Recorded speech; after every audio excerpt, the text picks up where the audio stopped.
আহিন মাহ শৰত আহিছে শৰতৰ আগমনৰ লগে লগেই ৰাজ্যত সৰ্বত্ৰ চলিছে দুৰ্গা পূজাৰ প্ৰস্তুতি শাৰদীয় দুৰ্গোৎসৱলৈ মাজত মাত্ৰ কেইটামান দিন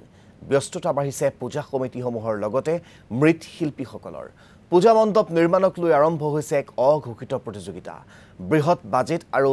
জাক জমকতাৰে পূজা মণ্ডপ নিৰ্মাণ কৰিবলৈ সাজু হৈছে মহানগৰীৰ বিভিন্ন পূজা কমিটিৰ লগতে ৰাজ্যৰ ভিন্ন স্থানৰ পূজা সমিতিসমূহ এই আপোনালোকে দেখিবলৈ পাইছে বিভিন্ন স্থানত কিদৰে এতিয়া পূজা মণ্ডপসমূহ তৈয়াৰ কৰিবলৈ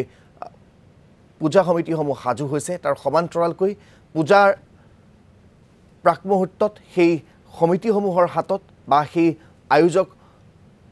সকলৰ লগতে উদ্যোক্তাসকলৰ হাতত যাতে যথা সময়ত দুৰ্গা পূজাৰ প্ৰতিমাসমূহ অৰ্পণ কৰিব পাৰে তাৰ বাবে মৃৎশিল্পীসকলে এতিয়া দিনে নিশাই কষ্ট কৰা দেখিবলৈ পোৱা গৈছে আমি কাজিৰঙাৰ পৰা আপোনালোকক কিছু পৰিৱেশ দেখুৱাম দুৰ্গা পূজাৰ প্ৰস্তুতিৰ আমাৰ সাংবাদিক মনোজ প্ৰতিম শইকীয়াৰ জৰিয়তে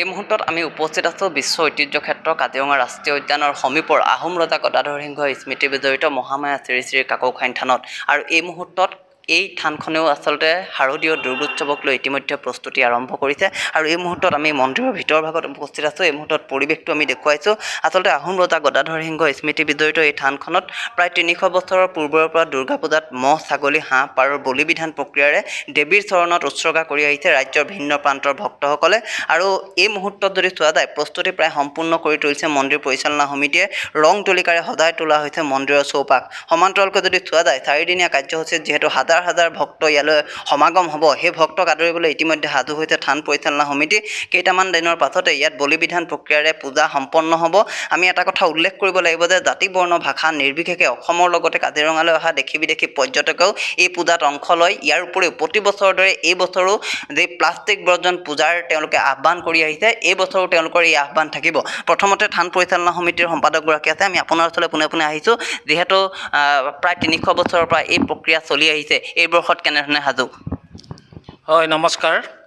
শাৰদীয় দুৰ্গা পূজাৰ আমি আন্তৰিক শুভেচ্ছা জ্ঞাপন কৰিছোঁ শ্ৰী শ্ৰী কাজিৰঙা কাকৌখানী মহামায়া দুৰ্গা থান গদাধৰ সিংহ স্মৃতি জড়িত এভাগ থান ৩০০ বছৰীয়া এখন থান গতিকে ইয়াত পূৰ্বৰ পৰম্পৰা অক্ষুণ্ণ ৰাখি এইবাৰো দুৰ্গা পূজা ভাগ খুব ধুমধামেৰে উলহ মালহেৰে আমি উদযাপন কৰিবৰ কাৰণে সাজু হৈছোঁ থান পৰিচালনা সমিতিয়ে ৰং তুলিকাৰে এতিয়া আলোকসজ্জাত আমি সজ্জিত কৰি ৰাখিছোঁ পূৰ্বৰ দৰে এইবাৰো আমাৰ ইয়াত সেৱকীৰ পৰা যিখিনি আমি আশা কৰিছোঁ ঠিক তেনেধৰণে আমি সঁহাৰি পাইছোঁ আৰু এইবাৰ আমি পূৰ্বৰ যেনেধৰণে প্লাষ্টিক মুক্ত আমি কৰা হৈছিলে এইবাৰো পূৰ্বৰ পৰম্পৰা ৰক্ষা কৰি আমি প্লাষ্টিক মুক্ত কৰি আমাৰ থানৰ পূজাভাগ আগবঢ়াবলৈ আমি সাজু হৈছোঁ আমি ইয়াৰ আপোনালোকৰ জৰিয়তে আমি সমগ্ৰ অসমবাসী তথা ভাৰতৰ ভক্ত আৰু সেৱকী দৰ্শনাৰ্থীসকলক আমি অনুৰোধ জনাব বিচাৰিছোঁ যে আমাৰ থানলৈ যিসকল ভক্তই মা দুৰ্গাৰ ওচৰত শ্ৰীচৰণত সেৱা জনাবলৈ আহে ধূপ দীপ বা নৈবেদ্য আদি আগবঢ়াই তেখেতসকলে কোনো ধৰণৰ যাতে প্লাষ্টিকত নানি বাঁহ বেতৰ খৰাহী বা পাচি নহ'লে কলপাতত আনি মাৰ ওচৰত আগবঢ়াবৰ কাৰণে অনুৰোধ জনাইছোঁ যিহেতু আমি প্লাষ্টিক বৰ্জন কৰিছোঁ যাতে ভাৰতবৰ্ষত প্লাষ্টিক মুক্ত আমাৰ কাজিৰঙা থানখন হৈ আহিছে গতিকে আমি এই ধাৰাটো অক্ষুণ্ণ ৰাখিবৰ কাৰণে থান পৰিচালনা সমিতিয়ে আমি অহৰহ আমি চেষ্টা চলাই আহিছোঁ একাংশ মুছলমান লোকেও অংশগ্ৰহণ কৰে এই পূজাত হয় আমাৰ এই মহামায়া দুৰ্গা থানত জাতি ধৰ্ম নিৰ্বিশেষে ইয়ালৈ আহে সকলো জাতিৰে লোক আমি ইয়াত